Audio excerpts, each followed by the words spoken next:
My name's Jennifer Fulwiler. I was a lifelong atheist and I'm now a Christian. I write a blog called Conversion Diary. It's a chronicle of the ups and downs of what it's like to have faith after an entire life of being an atheist.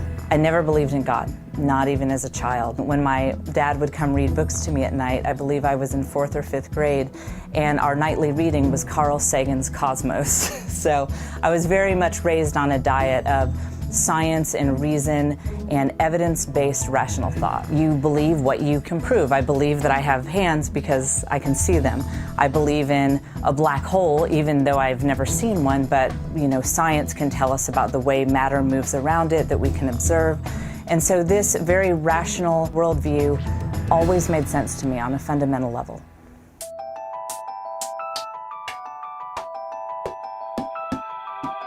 Before I got to the point that I could really start researching faith with an open mind, something had to happen.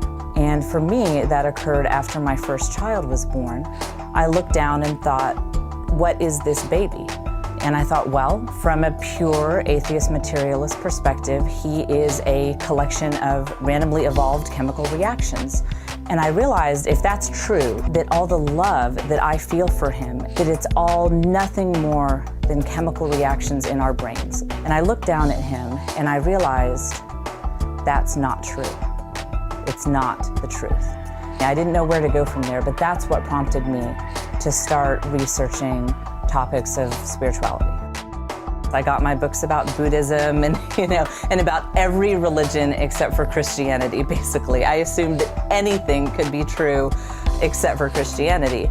And my husband, who considered himself a non-practicing Christian, said, you might want to start with the one major world religion whose founder claimed to be God. After all, that's a really easy claim to disprove if it's not true.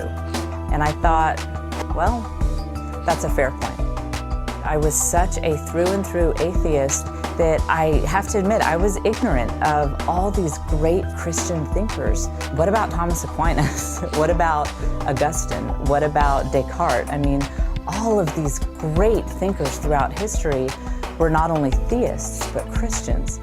And I was really surprised when I actually found these very intellectually rigorous books where people talked about their faith from a place of reason and not a place of emotion. And when I looked at evidence like that on the whole, I started to think something explosive, something world-changing happened in first century Palestine. You have this guy named Jesus who comes from a lower class region, gains a bunch of lower class followers, and ends up being executed by the Romans. And yet in droves, you see thousands and thousands of Jews giving up these traditions that they had held dear for thousands of years. And the people who joined in on this new religion, there was no benefit for them. It was a persecuted religion. People who joined this religion didn't tend to work out too well. They tended to lose social status and often face death. But I wasn't yet convinced and ready to become a Christian. And so I started a blog.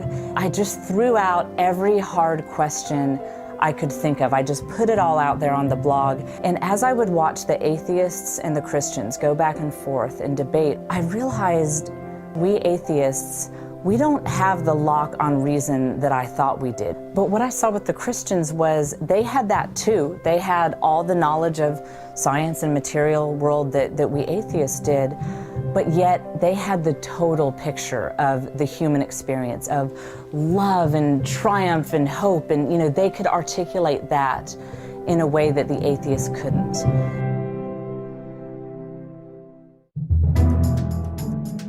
It wasn't until after I had made the intellectual decision to become a Christian that I think I finally believed it in my heart. When I set my pride aside and said, okay, I feel like I'm talking to myself, but Jesus, I want a relationship with you. I want to know you, even though I don't know how to go about doing that. This peace entered my life, this joy, the way my whole being was transformed. There was just no question that this is somebody real. I think that not only am I more alive now that I'm a Christian, but I'm so much more intellectually alive. Finally, nothing is off limits. I can ask questions about science, but I can also ask questions about the spiritual world, and I'm free to really seek the truth.